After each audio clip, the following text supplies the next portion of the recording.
Guys, it's Dean with Two Party Podcast. Just going live this morning. Wanted to go ahead and do my news breakdown. Keep getting requests for everybody to go live. So we're back on Facebook, apparently, allegedly. So there was apparently I had started to comment on a post on one of the news channels, commenting back and forth with some guy on there. And as I was typing, it flagged that what I was typing was bullying behavior for rebutting somebody's comment. So it gave me an option. The screen popped up. It gave me an option to delete what I was writing. Like I was literally typing. I hadn't posted anything yet. And it gave me an option to delete it, or it gave me an option to post it and suffer the consequences, basically. So I deleted it. And as soon as I clicked delete, it pops up another screen that says I'm on a 7-day ban. So moving forward, a couple days have gone by since the 7-day ban in that incident, and so I've been banned from Facebook. And in the midst of all that, yesterday about midday, just out of habit, I'm scrolling through my jailbreak, my jail cell in Facebook, and I look and I click something. I click like on somebody's post, and it pops up 30-day ban. So I'm like, okay, and it says something about I posted something that went against their standards, their community standards. And so I was like, well, I'm banned. I can't like anything. I can't share anything. I can't comment on anything. I can't do anything. So how in the past 5 hours, which is what it said, have I gone against their standards? So I immediately was like, enough's enough of this stuff. I hear about it all the time, people being banned and people's videos and this and that and the other. So I went ahead and I just jumped on the support. I didn't even know there's a support inbox. For those of you that don't, there is. It's in your settings. So I jumped into the settings thing, hit the support thing, and there's a place where it tries to like feed you into help and questions and whatever. And somehow I found a way that I was able to dispute as well as show the problem and the issue. Now, if you're on your cell phone, and I'll just do it real quick because it's funny, you can literally, and I knew this feature was there, I just never had a reason to use it. So if you shake your phone, well, of course it isn't going to do it now, is it? There. If you shake your phone, it'll bring up this problem thing. The cool thing with that is that's what I used. So I guess what it does is if you do it at the moment or on the screen you're having a problem with, you shake your phone, you can, then it gives you a couple options that you can do. One's going to take you to the dummy thing, which is like just give you questions or answers to certain things they think is a problem. And then the other one kind of gives you an option where you can actually manually feed in. If you jump through the hoops just right, you get to a point where you can literally type in your problem and the issue you're having. And that's what I did. And so I rebutted not just the fact that they deleted me and gave me a 7-day ban for something that was never posted. I also went a step further and mentioned about the 30-day ban, and that I find, because I have several, I don't know about any of you guys, I have several business pages on here. We do advertising, we pay money to do that. And we also, I admin a bunch of groups on Facebook, and those of you that know, that are in those groups know that. And so needless to say, I went a step further when I was writing them back, and I just said, look, it's fair and square if you're going to be on my personal account and you're going to ban me for something I do. But when you do that ban, what it does is it bans me from being able to interact with clients and customers on my advertisements as well as on those pages. It also bans me from being able to admin groups. And if you guys are familiar or admin any groups yourselves, you know that there's group standards, and so they'll penalize you or shut your group down for certain things. So if I'm unable to interact with my groups, and I have some crazy new member or somebody that's not familiar with the rules in our group, and they're just going to destroy the integrity of the group and get us banned, and I'm not able to do anything about it. And so I put that in there. But my most important point, I think, that might have been the one that really kind of kicked the rock down the road was I did have some running active ads going. And I told them, I said, those ads were going previous to the 7-day ban started. So I literally told them I'm not going to pay for anything that I can't interact with. Basically, you're offering me an advertising service, but I'm not able to utilize the service and interact with these new clients and interact with people that are interacting with my business page. So I basically told them in a nutshell, I refuse to pay for a service that I can't use or interact with. And on top of that, I turned around and I went right to my payments and I deleted my payment out of there so they could not immediately pull payment. Now the funny part about that is they did the immediate, as soon as I sent that post to them, they tried.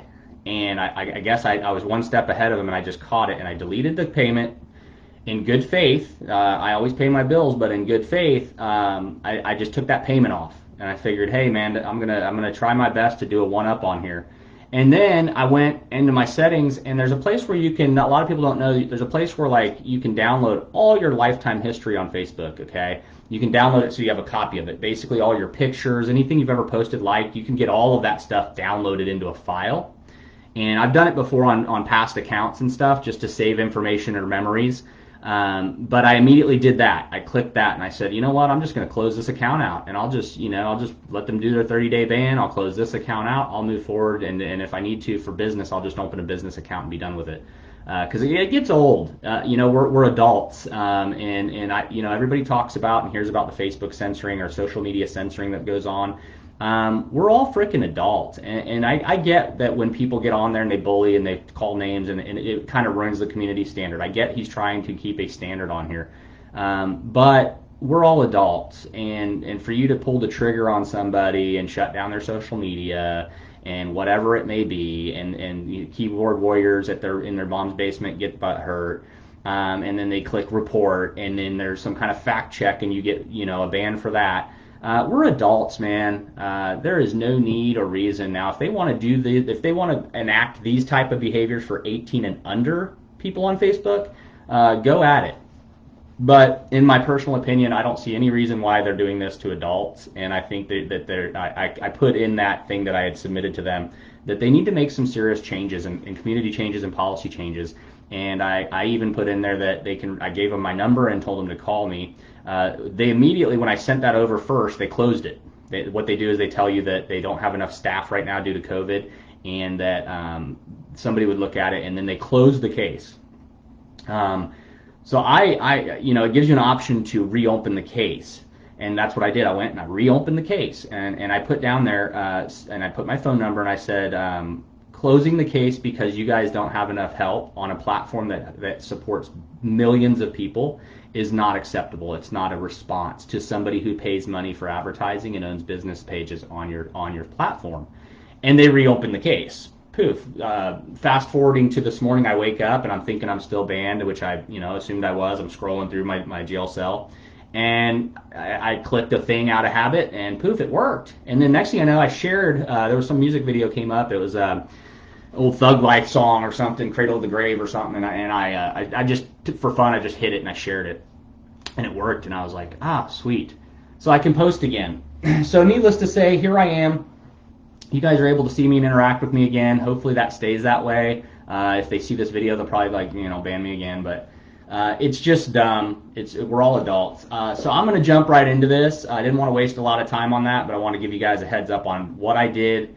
Basically what happened, where I was, and then I also want to let you know what you can do. A lot of people don't know that you can everybody's like, well, you can't contact Facebook. Yeah, you can. So I found out you can. It took me a little bit of playing around, but you can dispute things that they do to you. Apparently if you do go in there's a support inbox that everybody has. You can look in that support inbox. It'll tell you every violation you've had with them. I just went through and started deleting them because a lot of them are old, and then a lot of them, it's funny if you go through there, some of them, they agree with your opinion, and it's like they were wrong on so many attempts of banning you, and I had a bunch of them. So needless to say, I'm going to move forward. The first thing I want to jump on is I follow a lot of hip-hop artists. I follow a lot of these just people in general all over social media, not just for the entertainment business, the two-party podcast, and stuff, but I do it for just my own entertainment. There's a lot of I love music. If you guys are on my personal page, you know that. If you're friends with me on my personal page, I love music, and I post music of all kinds. It could be hip hop, rock and roll, metal. One day people are probably like, what in the world, this guy? He's all over the place. Some days it's country. It just depends on the mood I'm in, or the song, or an artist. And I love music so much. I could listen to music till literally forever, all day long. I could have a soundtrack playing for my life. And so if you're familiar, that's kind of what I do. So I try to keep up, but one of the artists that I keep up with, and everybody's probably familiar, is Ice Cube, and there's several reasons why I do. A, I used to listen to his music a lot. B, I think he's a very strong black gentleman, very strong, opinionated black gentleman, and he doesn't hold back. He speaks his mind. And I've heard a lot of people say, well, he's just reverse raced. I mean, he's just racist toward white people and stuff. And I'm just not going to go there with it. I really don't see it. I mean, you could say that, but I think what he is he's very bold and in your face about how he feels about his people and things he's experienced in his life.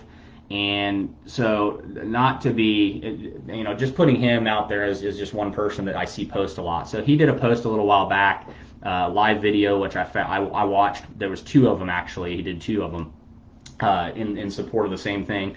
And it basically went to, he was talking about Biden and Harris. Harris was announced as the VP, and he was basically just talking about why is the black people giving our vote to the Democrats? Why is this?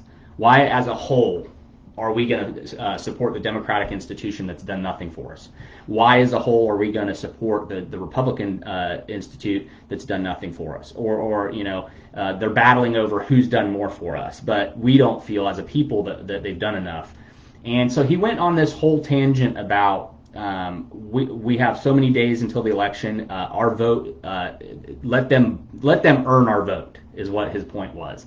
And I found that to be not only a strong message that a lot of people won't hear, but I found it to be a strong message. But I also found it to be deeply ingrained in his true, where his heart really lies, in the black issue, in the cultural black issue, black Americans and what they deserve and what they need. And a lot of people, whether I don't disagree with Black Lives Matter. I don't disagree with Black Lives Matter as a point.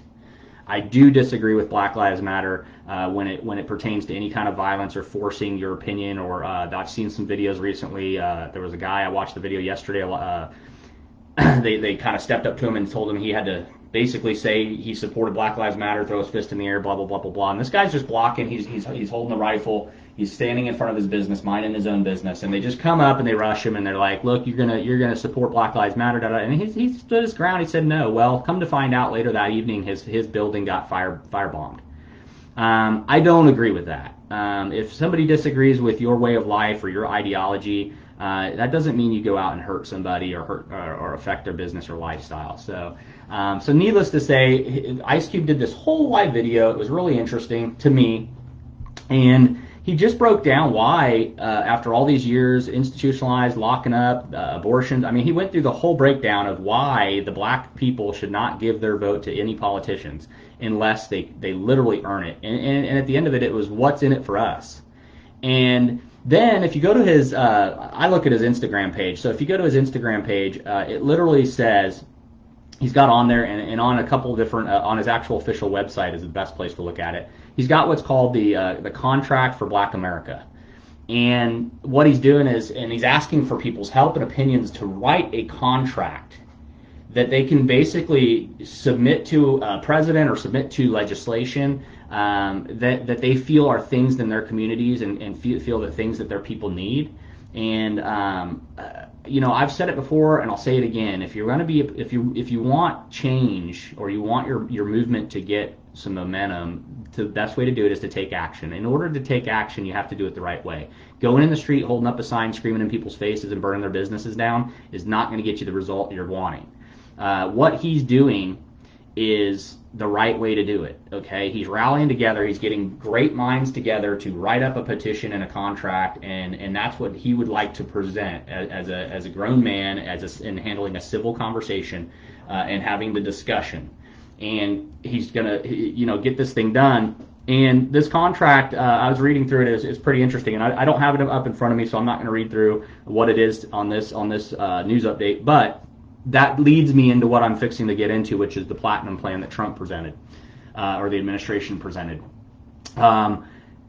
So I find that contract on his page. Go to Ice Cube's official website, look it up, look on there. There's so much information in what they're asking, what they want, what they need, and you know, you can look at it objectively. You can look at it open-mindedly. You can look at it and say some of this is good, some of this is junk. He wants your opinion. He wants feedback. So you don't have to be the black guy. You can literally just throw some feedback in there. Let him know what's up. I encourage people to interact and engage in conversation civilly that way. I do not encourage people to go out like Louisville and just destroy stuff and be stupid. So we're going to get into that later. So the Platinum Plan for Trump. President Trump's pillars. It starts off with opportunity by achieving historic employment levels for Black Americans, as well as increasing access to capital for new business. President Trump is committed to ensuring Black Americans can achieve the American dream. You know, and I've even actually heard Ice Cube say it before. What we all think of as the American dream as a whole, like owning a business, having a home, having your family safe and sound. All the things that are the American dream aren't necessarily everybody's American dream. And that's something I think in 2020 we really need to take a look at, because there's a lot of different diversity in cultures now, a lot more than it ever used to be in the United States, and a lot more obvious divisiveness and media propaganda.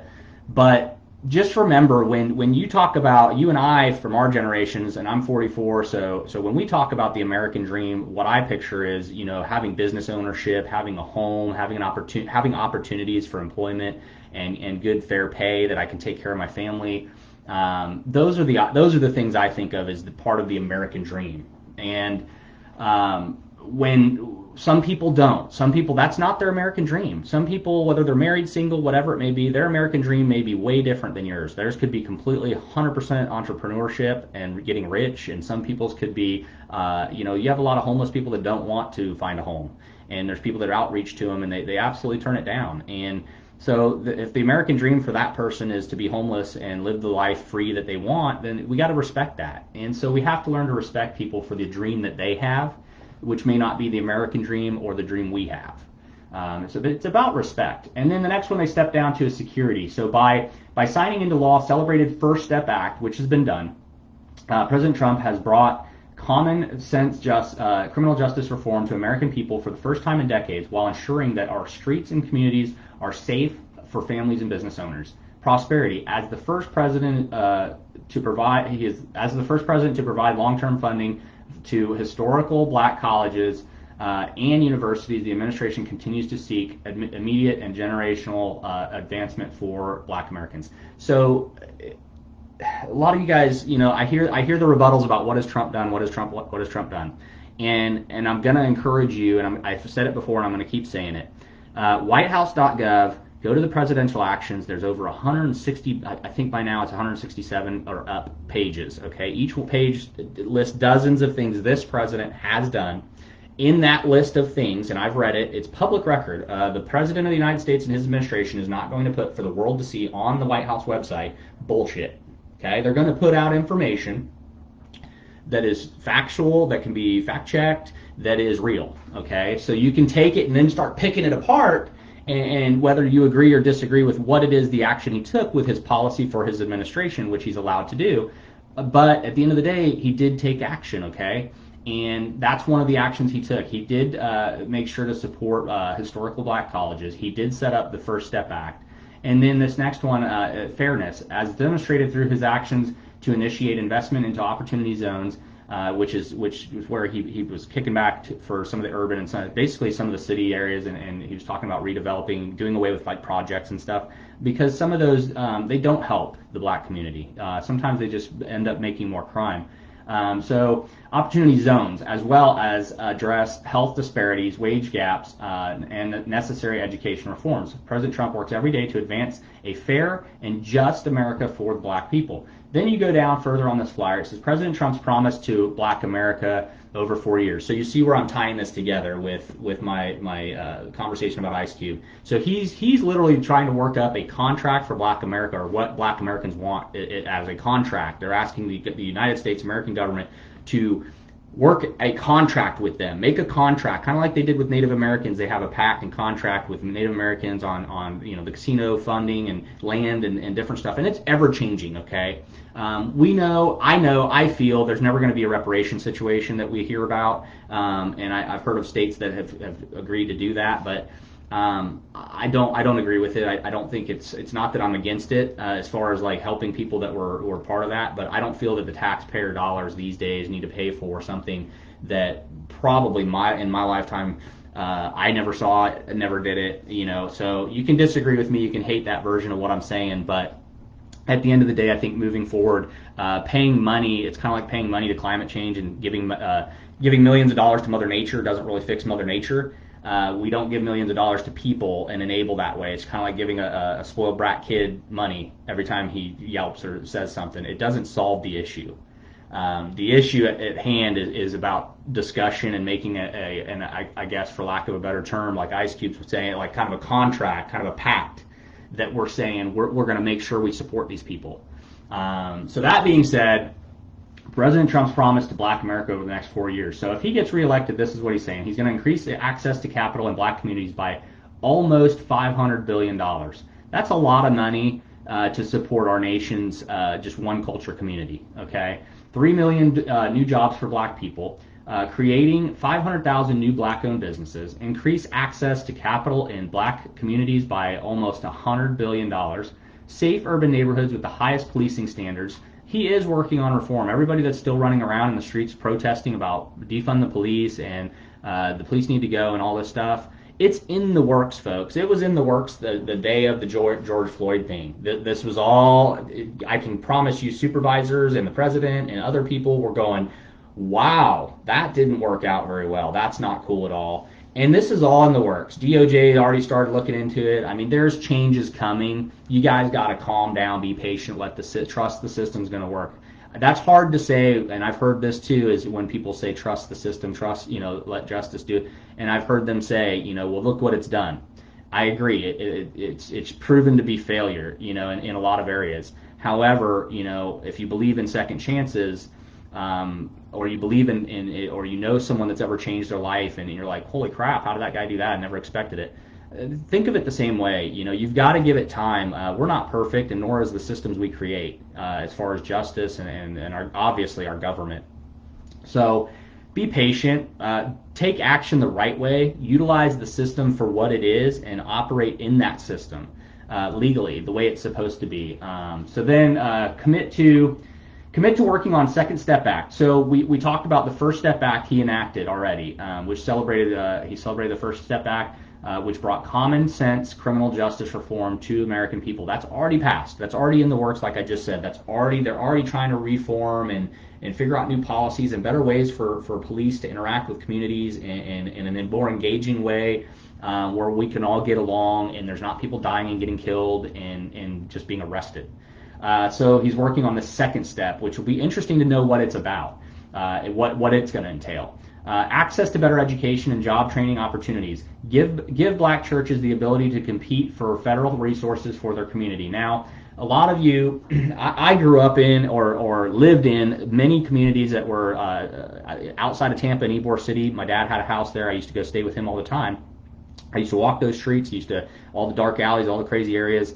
I used to go through some of the real bad parts of Tampa. I used to work down in Miami and Little Haiti when I worked for Fire Ranger Fire and Safety. I used to work down there, and our actual the place where we worked, the facility was actually in Little Haiti. So you had to cross into the tracks and get over in that area, and it was bad. It was a bad area. You had to pretty much kind of be known for, and this was back in the 90s, you kind of had to be known that you were supposed to be there, and then people allowed you to be there. And then I could just, I worked there for 5 years. People knew me. and I was able to kind of, integrate, and people were cool with it. I mean, they knew who I was. I knew who they were. They'd come up to the shop. Some of them needed something to drink or something. I'd give them something to drink. Had a few that would just come and they just knew me. But one of the things a lot of people don't understand is and a lot of people are anti-church these days, and anti-religion, and anti-Christian, and it's not just Christianity. It's a lot of different churches, and even mosques, believe it or not. They do good things for their people in the community, or just for the community they're in. Some, not all, some. That being said, black churches have always been held up, and if you're a Christian like me and you've ever gone to the black churches and stuff, they have a whole different energy and a whole different unity. No matter what happens during the streets, during Monday through Friday and Saturday, the churches are filled with people, love or hate, and their families get together and then they praise God and they just do the right thing. But a lot of these communities, these churches, they have great outreach because they are rooted in that community. Most of these people grew up in the community, the pastors, the people that serve the church, the members. So they are family. And so if they have access to federal resources that can help the church help the community, because sometimes the police aren't going to get through to that community. Sometimes caseworkers aren't going to, people aren't just going to let the outside in. People don't trust the government in these communities. So to start by utilizing the local church to be able to access resources from the federal government and be able to help that local community get better, I think that's a good start. I mean, that's just my opinion, but I really do think that's a great start. And then bring better and tailored healthcare to address historic disparities, which, there's healthcare issues in all of them. My wife's dealing with this. We're trying to figure out healthcare for my wife and get her coverage. And I'll be honest with you, our healthcare system is a nightmare and a disaster. And the one thing I've said, and I've said this in many of the groups as people that know me, I've said this I've said this all over on social media. Sorry, I'm just gonna respond. And so what I've found is I've said from day one, if Trump could get the healthcare situation under control or make a real plan with the pre-existing conditions, because people like my wife who suffers from glaucoma, she has it's pre-existing condition, and we have a hard time finding insurance for her. She's had a lot of surgeries we've had to pay out of pocket for, and it's not fair to her. She's applied different ways, with employment or without employment, and some of her jobs will carry it. Some of them find a loophole not to cover her. So needless to say, we need healthcare in this nation that supports people that. I hear the healthcare for all, and I disagree with the amount of cost that it's going to be for healthcare of all. What I believe is that there's a way to do a happy medium of employment, healthcare, personal people being able to own businesses to pay for healthcare at a reasonable cost. And I believe that the people that genuinely have proven health issues, like my wife dealing with what she's dealing with, or other people that have health issues that it's just a proven thing that they're going to live with and die with. It's one of those things that those people deserve it, and those people should be covered. A lot of people just get coverage because they have 5 kids or whatever it may be, and you got people that really need it that cannot get it. They can't get approved, whether it's they're $100 over the minimum budget or something, and therefore they're kicked out of the system. That is where I'm praying that Trump, since day one, I've said he's kept up all his promises that he told on the campaign trail in 2016, working up to that. The one thing I'm waiting to see is the health care, and we do hear about his changes to prescription that are in effect and are working. We do hear about premiums coming down. That was mentioned in one of the press conferences by the press secretary. The premiums are coming down, and it is a noticeable. Costs are a little different in healthcare since Trump took over and did a few things and made some changes. And so he has started working on it, but I don't think he's had time with all the attacks from the left and to really grab it by the boo-boo and make the change and actually enact a plan. So I'm hoping that we see that. We see that he can come up with a better tailored healthcare plan, not just for the black community, for all communities in general. Because, you don't have to be in the black community to know what it's like to suffer a health issue and not be able to have coverage, and then struggle to pay your bills and still have to pay out-of-pocket payments or you get your check garnished because you owe money for medical. And that's not fair to anyone, So that being said, immigration policy that protects American jobs, I agree with that 100%. I feel like we could get more people back to work in our nation, and then when we have we're at a point where families are sustained in our nation, we can always have applications and open the door for immigrants coming in or other people. And I'm not saying to not hire ethnic backgrounds because we want a white guy hired. What I'm saying is never discriminate. If two people come in, white, black, Mexican, doesn't matter what you are, you come in and you apply for a job, you equally should have that opportunity to get that job due to qualifications. However, I feel like somebody that comes in on a work visa should not be, and it's not to be discriminatory, but if you come in on a work visa, you're not quite a citizen here, and I don't feel that you should be able to take a job at a lower pay. And companies do this; they take advantage of it. It's a victimization thing and it's a predatory thing, and they'll hire the guy with the work visa for like $8 an hour when they technically would have hired someone for $10 or $12 an hour. So these other candidates get thrown to the wolves while this guy gets hired because he's cheaper pay. I understand the concept behind it. I don't agree with it. I think it's a horrible thing. Advance home ownership opportunities and enhance financial literacy in the black community. Enhancing financial literacy in the black community is the part of that caught me, and I agree with that. I believe that we need to educate more than ever. We need to educate all our communities. The black community tends to have a higher dropout rate. There tends to be a lot of statistics we can look at, and I'm not just saying this to say this. You can look up the statistics. The education level in black communities isn't where it should be and could be and needs to be. And so one of the most important things, obviously, would be financial literacy. Get the help and resources to help them start to understand the banking process, real estate, things that can literally help them to get loans, grants, help them to get themselves in a better position. I always like to see somebody succeed, and it's our job. People that are succeeding or doing well, it is our job, and I hold myself accountable to that as well. It is our job to reach down to pull somebody else up that's not at our level. If you're always living life with everybody below your level, that's such a selfish way to live, and I don't know that that's a legacy I would ever want to leave behind. So the first part of that, though, advanced home ownership opportunities, I agree with that too, but there's a double-edged sword there. When we had the market crashes back in the 08-ish, we had the big economy collapse. A lot of this was because there was predatory loans put out, and I believe, we could go into different agencies and stuff, so I'm not going to get crazy into naming them. But there was different agencies that went out and they were providing loans, signing off on loans to the black community, signing off on housing loans, signing off on investment loans at certain interest rates, knowing full well that they would look at the criteria and know full well that they weren't capable of making it happen. Okay, they were like one paycheck away from losing their job, but they were going to give them a full house loan or a refinance mortgage. And it was predatory. And so many people, and I remember it, I was living in Florida, Clearwater community, Largo, and certain areas right around even Palm Harbor and stuff. There was a lot of people that lost their homes and had them repossessed. And there was a lot of people that had their, that just lost everything, businesses as well. And it wasn't just the economical collapse. It was just the banks were just signing off loans to people for thinking it was helping to inflate. And what it did is it inflated, and eventually that bubble burst, and then there was no money to pay back.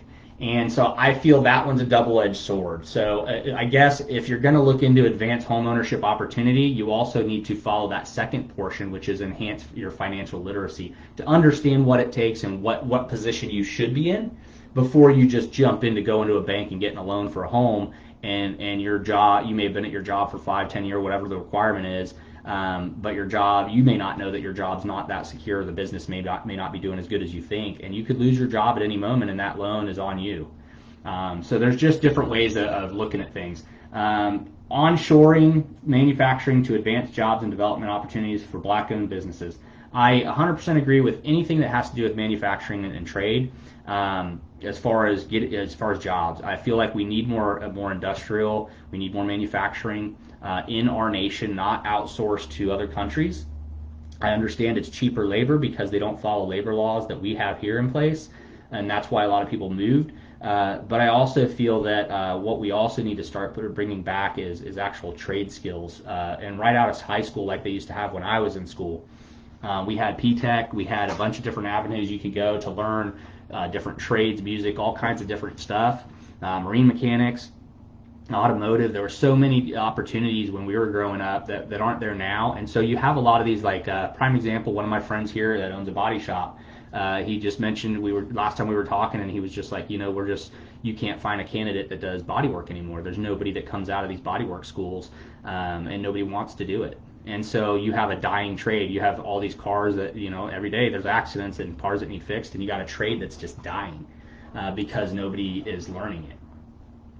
So the next one, and I'm not going to read all this. This is super long, but I am going to hit the highlights and the headlines. So Black economic empowerment. This is another portion of another page of it.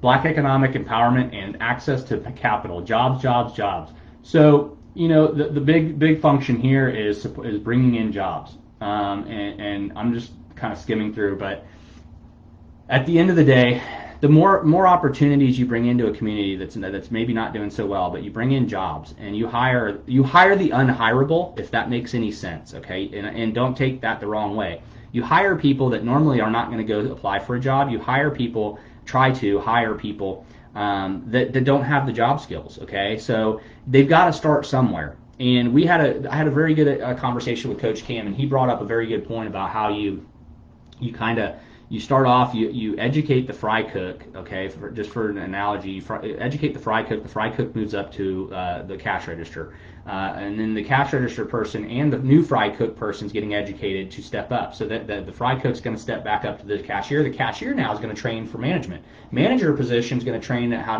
to run district. And so these are the things that while you can go get a job, they don't always offer the training to move you up. They put you in these positions and you're kind of stalemate.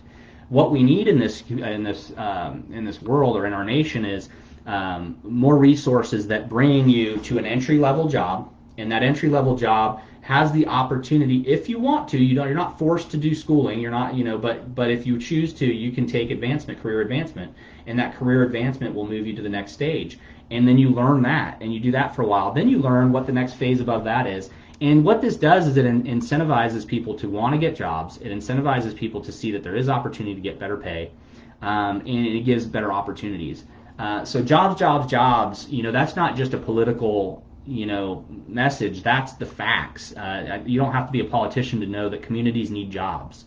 And if there's not businesses providing them, and shame, I'm going to say it, shame, shame, shame on you people burning down your communities and destroying your communities, and shame on the people that are destroying communities they don't even live in, being bussed in to do that, because what you're doing is you're crushing the economy in that community. You're crushing job opportunity for people that are already suffering in those communities.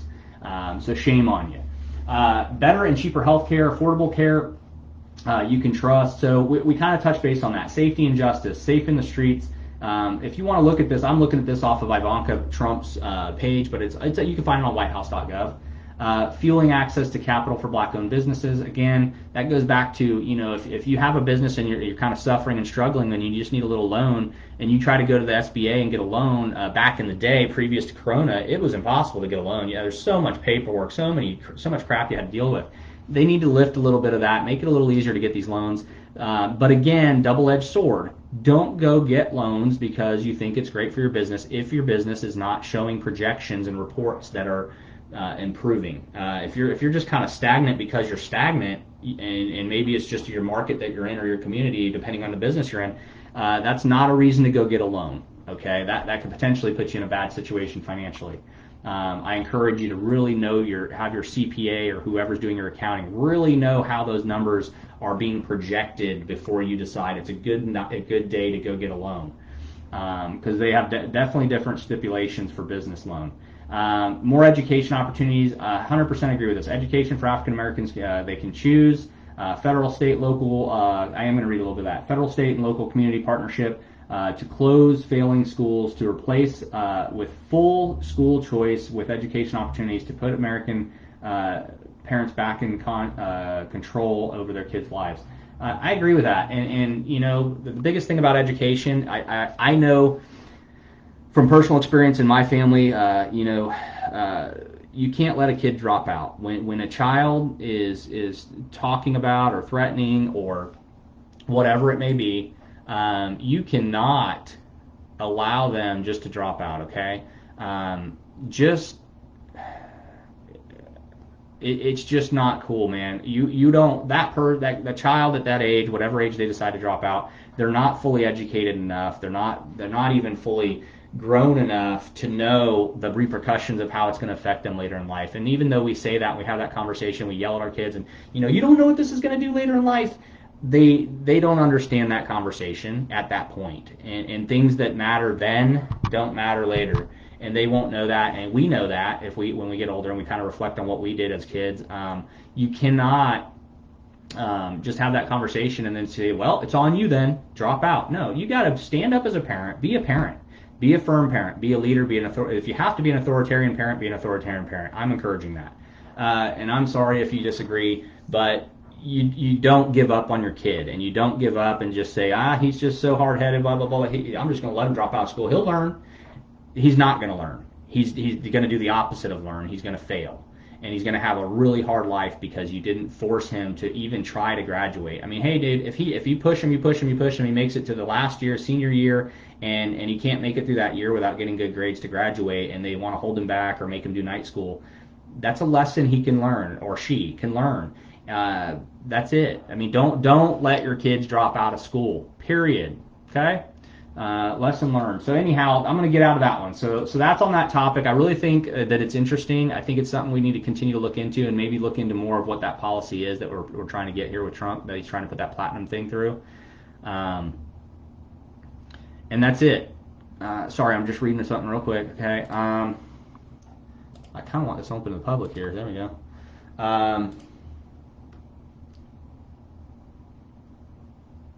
There we go. I'm just going to leave it open like that. Anyhow, so let's get into the news here. We're already wasted a lot of time here. Okay, so notable dissents from Judge Amy Coney Barrett. So this is who we think is going to be the pick. Everybody is up in arms and going to tear this poor lady apart when it's announced, which is this afternoon if it hasn't already happened. So if confirmed, Second Amendment, history is consistent with the common sense it distributes. So we know that the legislatures have the power to prohibit dangerous people from possessing guns. So she's a supporter of dangerous people shouldn't have guns, but we're allowed to have guns. That makes sense. But that power extends only to people who are dangerous. So in other words, founding legislature did not strip felons the right to bear arms simply because of their status as a felon. So it should, and that's one I touched on before. I feel like if you're a felon, it's a nonviolent felony. You're not a career criminal. You don't have a history that is absolutely just years and years and decades and pages worth. And you've done your time, and time has passed, and you've proven that you're doing good in society. You've got to work. You're kind of doing the right thing. I don't think there's any reason to hold that felony over your head anymore. I think there should come a point where you should get some kind of clemency. Or pardon, or be able to apply to get your gun rights back for whether you want to hunt with your kid or whatever it may be, just target practice, whatever. But I do agree that there's dangerous people and mentally incapacitated people, or just mentally unstable people, I should say, that do not need to have guns, do not need to have access to guns. There's people that can't deal with or handle or cope in their emotional state, and they should never have access to a firearm when they, some people have bad tempers, we know. That's it. Public charge, I don't know. A lot of this is kind of silly stuff. This is an article from CNN anyhow, okay? So I'm just throwing that out there. This is obviously just another try to throw some mud at the wall on this poor lady. They're talking about her public charge dissent, abortion dissent, Affordable Care Act dissent. She said Chief Justice Roberts pushed the Affordable Care Act beyond its plausible meaning to save the statute. He construed the penalty imposed on those without health insurance as a tax, which permitted him to sustain a statute as a valid exercise of the taxing power. I would agree with that. So, I don't know. You need to look into those more. I encourage, here's the thing. People are going to argue about whether this lady should be Supreme Court. You and I, we don't get to choose that. The Senate does. Okay, so, but I do encourage you to really look and see what this lady's about, because this is who might potentially be your next Supreme Court judge. So this article, what do we got here?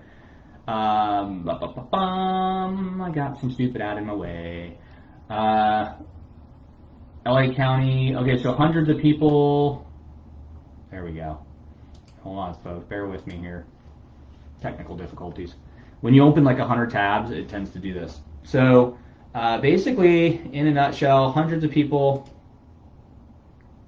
I don't know why, hundreds of people occupied the Brooklyn Bridge as crowds of Black Lives Matter demonstrators take to the streets across the nation for the third night of Breonna Taylor protests.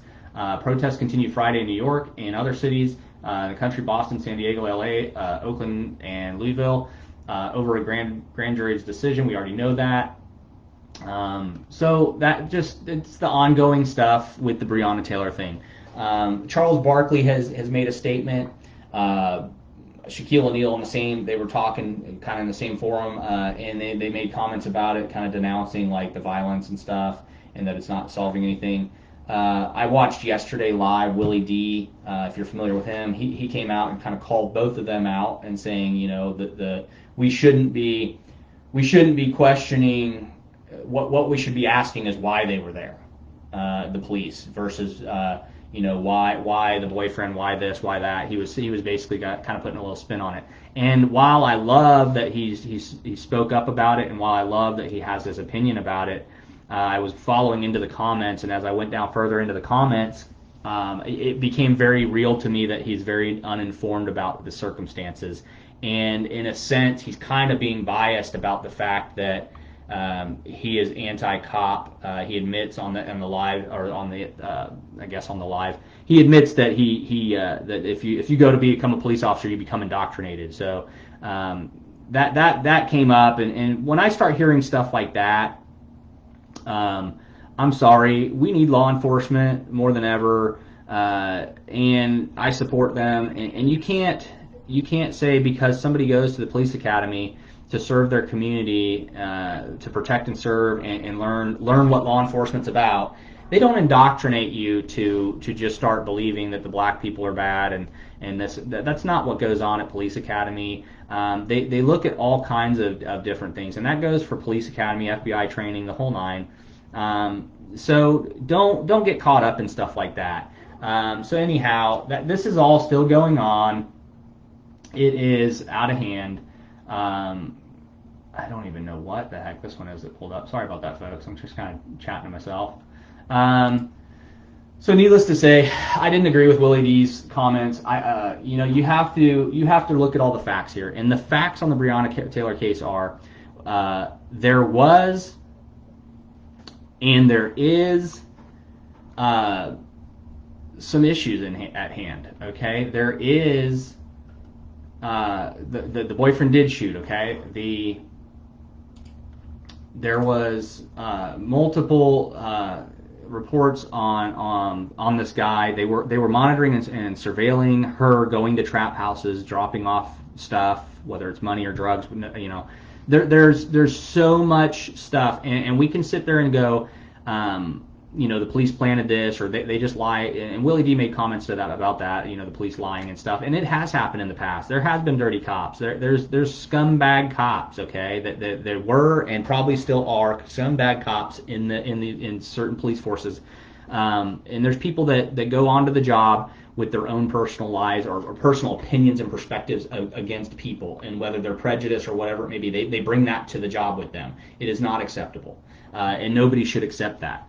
But I don't think it's fair to say that all of the information we have on Breonna Taylor's case, a dead body in a trunk of her car, and all these other situations that are part of that, and the evidence and facts behind supporting the whole big picture of the Breonna Taylor situation. Now, does that say that she should have died? Absolutely not. She should not have got killed and shot in that raid. Okay. However, she just happened to be in a position or located in that house when they came there. And Willie D made a point of why were they there. You know, it wasn't his house. because all of his mail, the evidence showed that all his mail was going there. He was using that as his mailing address, so they assumed that was his last known residence. So that's why they went there. And no matter whether you say why did they go there, it wasn't his address. Guess what? Guess who they found there? Him. He was there. So you can't just do a blanket statement and then ignore the facts. And the facts are they were looking for a guy, a felon, or someone with a warrant. They were looking for a guy, and he was found there. Whether the shootout and the raid was botched, whether other things happened, this case it'll always be ugly. And I pray for her family, and I pray for support for the officers as well as the family, and I hope that we get to the end of it. But at the end of the day, Tampa Bay Lightning won Game 4. Kind of watched it with my wife. She's a big hockey fan. We had it on last night. I was kind of doing my thing and peeking up here and there. Went into overtime. Game 4. Beautiful. I'm for Tampa. My wife's, it's not her team, but she's going for Dallas. So we were kind of like back and forth. I kept saying, "Hey, go Tampa," and she was kind of rooting for her team and kind of glaring at me. So 5-4 overtime victory to the Star for Tampa over the Stars. Just wanted to throw that in there. I don't do a lot of sports, but hockey's one I love. Kamala Harris is branded ignorant for praising Black Lives Matter protests, calling them essential just 3 days after 2 cops were shot during Louisville. Guys, I again, back to the Breonna Taylor thing, I encourage people to use their voice, to protest, do what they want, pardon me. But if your protest or your movement or your ideology creates violence, hurts other people, damages property that does not belong to you, your ideology and movement is worthless. What they have done now, the Black Lives Matter thing after George Floyd, same thing. That started off all great and dandy, and everybody in the nation was behind the fact that this was a horrible act and shouldn't have happened to that man. And then all of a sudden it had to turn into looting and riot and violence. And as soon as it did that, no matter who the players involved were, it immediately made it worthless to even pursue the movement at that point. And now we've had several, even since then, we've had several different ones that the media has put out there of these of gentlemen that have been killed or whatever. And I'm sorry, I can't condone saying that this is essential. This is not essential, and that is not the words of a leader. To say or to continue to allow people to put other people in danger, it is not allowed. What you're actually doing in the background is you're riling up the ones that are the extremists in the group. So you may have a crowd of Black Lives Matter supporters and family members and community, and it's all good that that's what they believe in passionately, and I support people believing in what they believe in passionately. But when you're telling them that the shooting of 2 officers, and you're tying that in after 2 officers are shot and it being essential that they're doing what they're doing, that's the wrong message from a leader. And that's not a leader. That's somebody who's instigating. That's somebody who's trying to push the envelope. And they may not be doing it to somebody like you and I who has a clear head and can think cognitively, but some of these people that are extreme and these Antifa people and these younger kids that are out there doing the violence, all they heard is that the person they think is going to be voted in or wants to vote in, or maybe it's somebody they vote for, or maybe not at all. But all they heard out of that deal is that their damage and violence is essential. That's what they got. That's the message they pulled out of that. And so I can't condone that. I think that's a horrific message for somebody running for vice president to say. So I denounce that for sure. That is a horrible statement, and that's not coming from a leader. That's horrible rhetoric. Breonna Taylor protests in Louisville. Last night I watched this. 24 arrested, man accused of aiming laser at police aircraft. So the night before I mentioned this, I did a live on Instagram and I mentioned that I was watching it. There was guys with lasers. There was a guy standing behind the police line. He was filming everything. There was a guy with a laser shooting it at like the police, and he was up on a church steps. Okay, and they were letting him do it. He was just doing it. Okay. So apparently, last night I was watching, and they arrested 24 people, and they had them lined up on the curb, and there was a guy walking around with a white erase board, like a dry erase board, and he would ask them their name, he'd write their name down, he'd hold the board up to their face, and take their picture, and then that was, they book them in that way. So, you know, if this is your thing, man, if you're really, you have no job, you don't have family to be home for, you ain't got a business to run, maybe your city's locked down, you're bored. If this is your thing, make it peaceful. That's all I got for that. Enough's enough. None of this around the nation, and none of this is going to help. We'll go back and revert to what I originally said. If you want to take action, do it the right way. Step up in your local community. Run for city council. Go sign up for the local police academy. You be the cop. You go ahead and be the officer that's going to set the example in your community to show other officers that this is how it needs to be done. Go do it. Take action. That's shooting at police officers and rioting, protesting, holding up signs, yelling in their face, screaming, spitting, throwing bottles, burning stuff, and looting. That's not going to get the change you're desiring. That's going to get you a criminal record. So there's that. Thousands expected to turn out in Portland rally for Proud Boys rally. I don't know anything about this, okay? Thousands of right-wing protesters from the Proud Boys group. So here, okay, so just on that, I can tell you where this is going. So we've had all these protests going on, Black Lives Matter, Antifa. It's really started to go like this because people in America are sick of it and business owners are sick of it.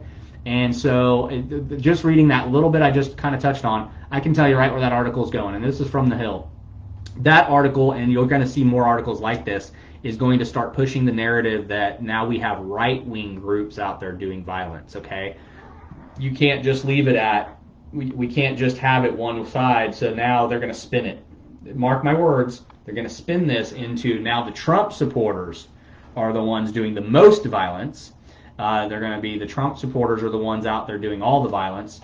The whole time that it's been the Trump supporters getting inside of these bands of Black Lives Matter and stuff. You're gonna hear this, okay? You're gonna start hearing this narrative. I kind of saw this coming months ago, and because there was a couple little instances where it was kind of mentioned in media, but that's where this is going to go. So anyhow, the Proud Boys are a group expected to attend demonstrations in Portland, Oregon. Portland, Oregon, we know for months now has been stupid. Saturday in support of President Trump and his law and order re-election campaigns. The Proud Boys, which have been designated as a hate group by the Southern Poverty Law Center, whoever that is, they just apparently they're the gospel. So when the Southern Poverty Law Center tells you you're bad, okay? Describes the demonstration as a free speech event to support the president and police while advocating to return to order and condemnation of anti-fascist, domestic terrorism, and violent gangs of rioting felons. So in that point, then Oregon's Kate governor, ahead of the rally, adding Friday that she is sending state troopers to Portland to help Portland police. So this lady won't let federal agents come in and stop the nonsense in Portland. She wouldn't let the local police come in. Then she started dictating what the state police could do as long as the federal people left. And then here we are. It's Trump. Some Trump supporters come in. Now it's time to rally the troops. You see, if you're following my sarcasm there, that's the narrative you're getting off of this article, and that's the narrative the media is going to push. And I guarantee you, it says it's Saturday, that's today, so you're going to hear more about this one tonight, today, tomorrow.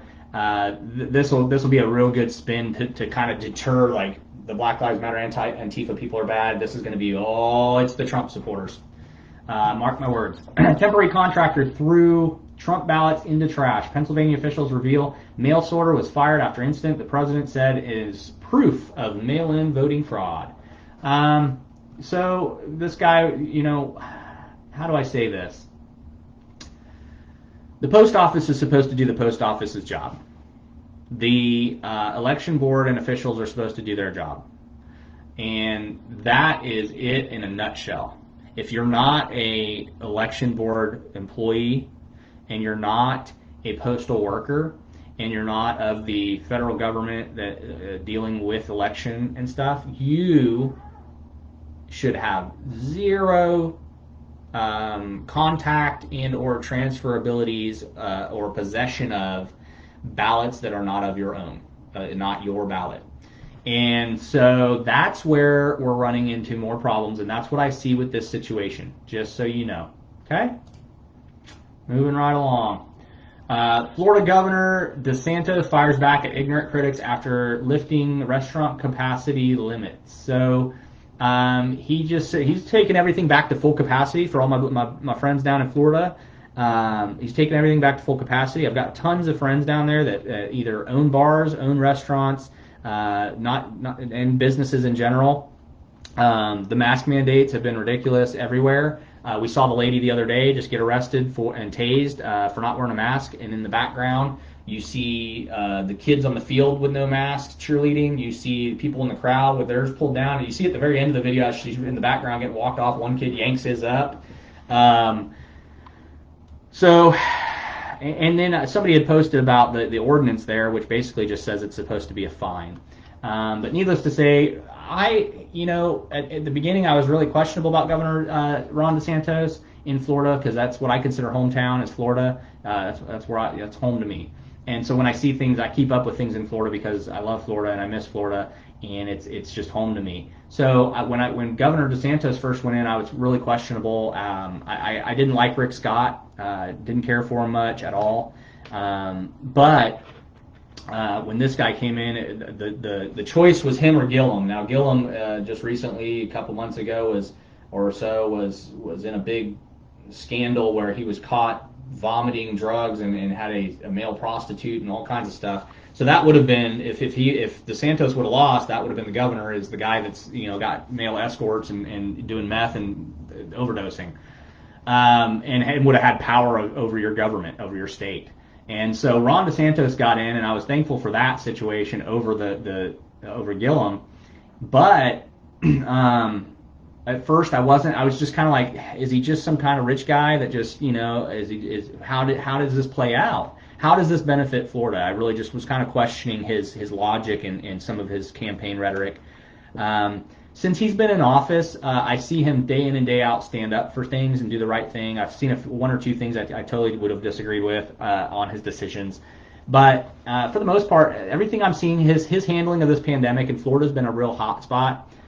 So far, I think he's doing a really good job. And some of you can agree or disagree. I know a lot of you will probably disagree because you're stuck living there, and my friends down there, and you're like, I can't go to the bar and get a drink, or I can't go here, or I can't go there. So that's a good reason to kind of disagree. However, I think he did the right thing, and I think that by him right now at this time lifting everything we're learning every day daily from CDC and the percentages and the death rate being as low as it is, I really do feel as long as we have protections in place for the elderly and people that are sick, I think that it's a good time to go ahead and start opening all states. And so I think he's doing a good thing there.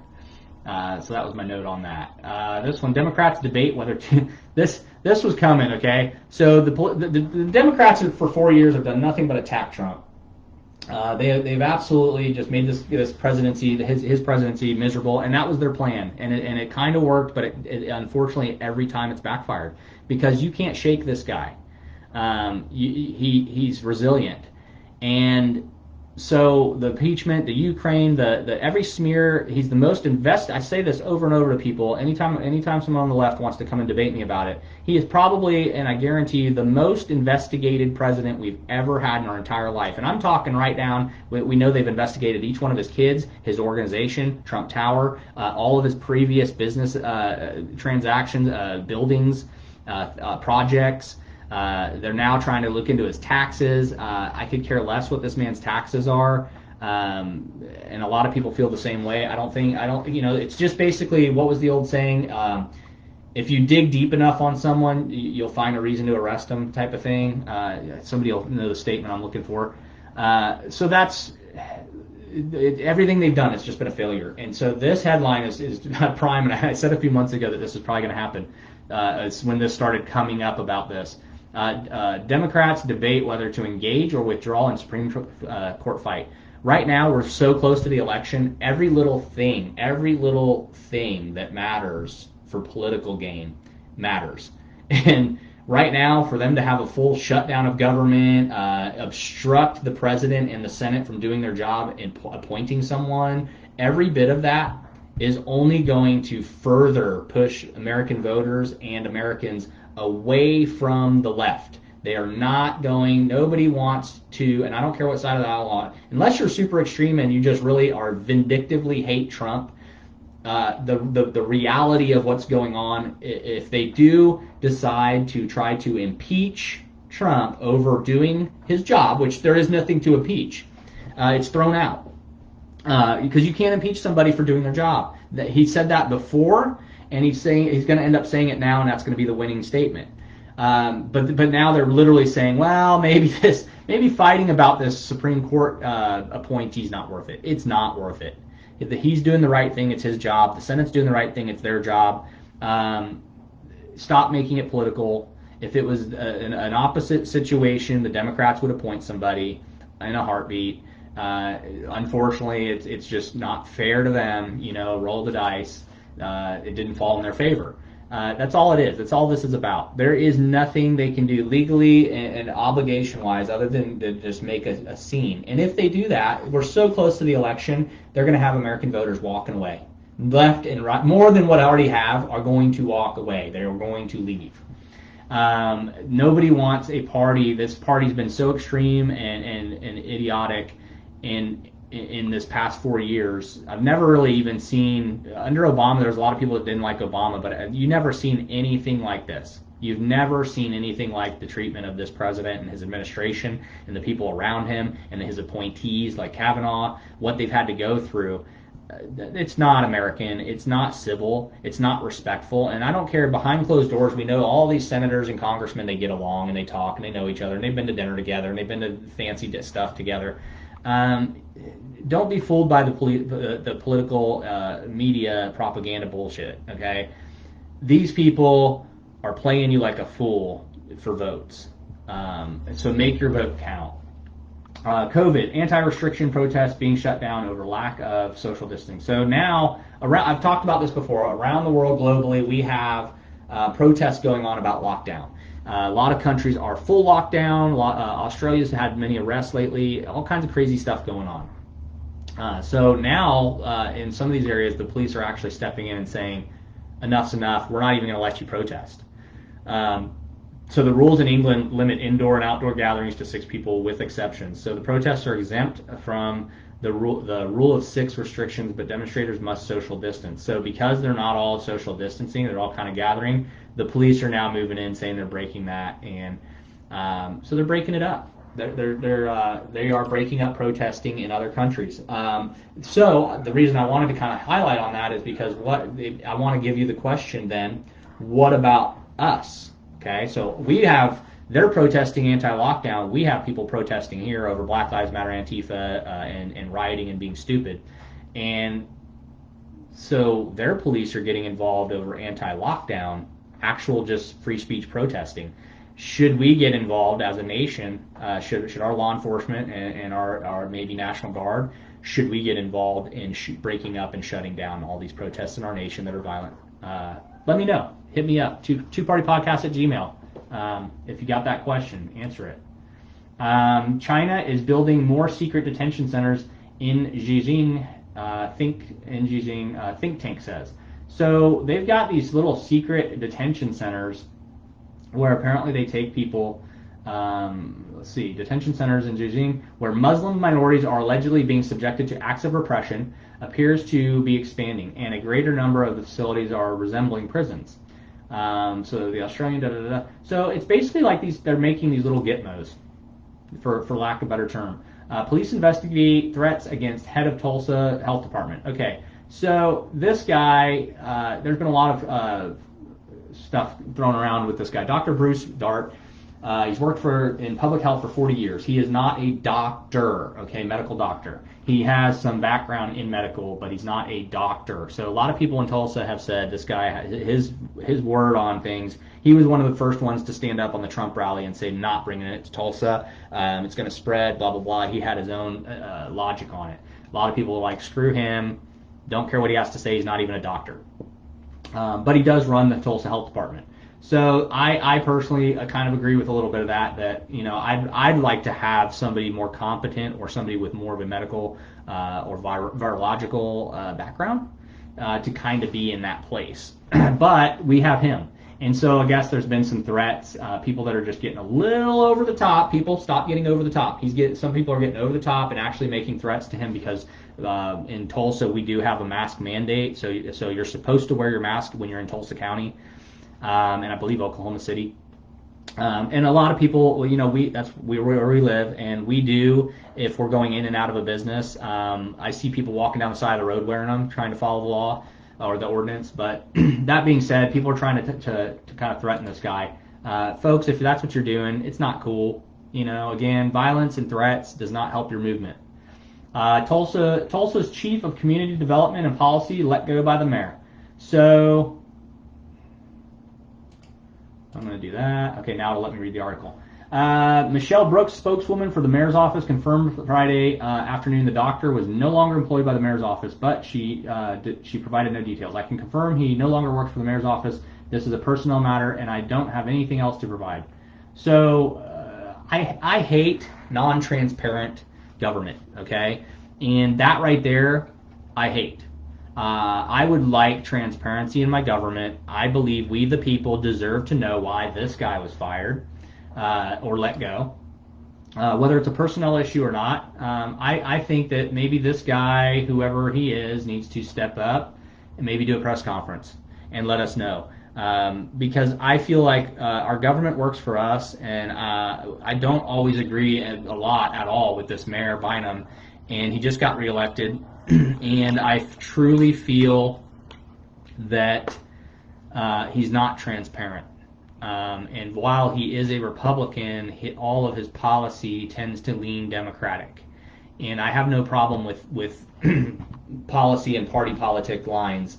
I have a problem when your policy when you favor a certain factor over another factor. But I also have a hard issue with non-transparency, and to me, that statement's not good enough coming from the mayor's office. So that would be like the governor of the state telling us to F off because we want to know something. That doesn't fly with me. I think that needs to be, maybe the guy needs to step up and let us know why it happened, unless it was, and he probably won't if it's something that he messed up on. But I feel like that we need to know. And maybe it was something that happened and it was bad and they're just keeping it in the background, trying to be nice to the guy, let him move on in his career. But to me, I want transparency in my government. This is the one that wouldn't pop up earlier, guys. Black North Carolina voters' mail-in ballots are rejected at twice the rate as white voters. So this again is a Hill article. And this again further inflates racial issues. This further inflates racism continuing by breathing life into it. The headline itself is dumb. And I want to know, this is a University of Florida UF elections expert reported this, okay? So this is a study that was done. Why? Sorry, but why are we doing studies that are defining cultures and colors? Why are we segregating in our studies? Unless this is some kind of a medical study that's going by biology of culture and race, I don't understand why we're wasting time and money, or if this was just a voluntary study. Anytime I see color labels put on anything, I can't follow, I can't get behind it, I can't support it. And those that know me and love me, I'm not racist. I don't have a racist bone in my body. I really love people. But I really do feel we're at a point in 2020, man. There's no reason. You can be proud in who you are. This is a hard discussion to have with anybody these days. You can be proud to be black. You can be proud to be yellow, whatever, brown pride, all of it. But you can't be proud to be white. And that's a very hard discussion to have because nobody wants to have it. But every culture and every race deserves to be proud of who they are in their culture. And that's not to say, when we talk about that's not to say that being proud to be white means that you're proud of your heritage of the bad things that white people have done. Just like when you're proud to be black doesn't mean you have to be proud of the bad things that black culture may have done. We've got to start getting away from this racial talk, the racial barrier, basically the talking points that have made it divisive over the years and the talking points that have kept it alive over the years. We need to start getting away from that. And in order to get away from it, we've got to stop articles like The Hill and studies that are segregating. When you're saying black North Carolinians versus white North Carolinians, and we're rejecting ballots, who even came up with this? Like this guy, where is this guy? I want this guy's name. Where's this guy's name? Michael McDonald. Okay, so Michael McDonald decided to collect data from U.S. Elections Project and managed by Michael McDonald, UF professor who specializes in American elections. The race, I've never heard of this guy, by the way, but all of a sudden he's the expert. The race of voters is disclosed in the data because voters can list their race. So he's going by, that just solved it all. So he's literally going, all his data is based on whether you signed your ballot or did some demographic paperwork that said you're white, non-Hispanic, blah, blah, blah, blah, blah, blah. Guys, 2020, man, drop the racism, okay? Love your brother, love your neighbor, love everybody. I'm going to get off of here. If you want to get with me, you want to be a guest on the show, you want to discuss something, the number 2 partypodcast.com is our website. Go to the contact page. If you want to email me about something you want to discuss that's from an episode or a live or anything, 2partypodcast@gmail.com, the word 2partypodcast.com, or at gmail.com. And hit me up on that. I'm on Instagram, Twitter, now back on Facebook, finally after this ban. If there's anything you want to talk to me about, anything you want to touch base on, anything you have questions about, if you absolutely hate my perspective on something and you want to rebut it or you just want to call me out on it, let's have that discussion. That's what this show's about. We're here to talk. This is going to be a long end of my news broadcast or my news update. I love you guys out there. Have a good day. All my friends in Florida, go out on your boats, have fun. I'm jealous. Everybody here in Oklahoma, we got great weather. Here in Tulsa, it's beautiful out. Get outside, take your masks off, breathe some fresh air. If your restaurants and bars are open, go use them. Support local businesses, especially the small guy. I think Walmart and Amazon and everybody else made enough money during this shutdown. It's time to support local businesses. And 2Party Podcast, I encourage you. I support local businesses, and I encourage you to reach out to me if you want to promote your business. I'm here in Tulsa. I can promote. We can do an episode. We can promote your business. You can be a sponsor. We can mention you on the show. We can have you on the show. We can then promote that via marketing and advertising. So if you want to promote your business, we are here to do that. I love supporting local businesses and small business as well as any business. So give me a shout out. Again, I'll probably be on here tomorrow. We'll see how it goes. Love you guys. Have a great day.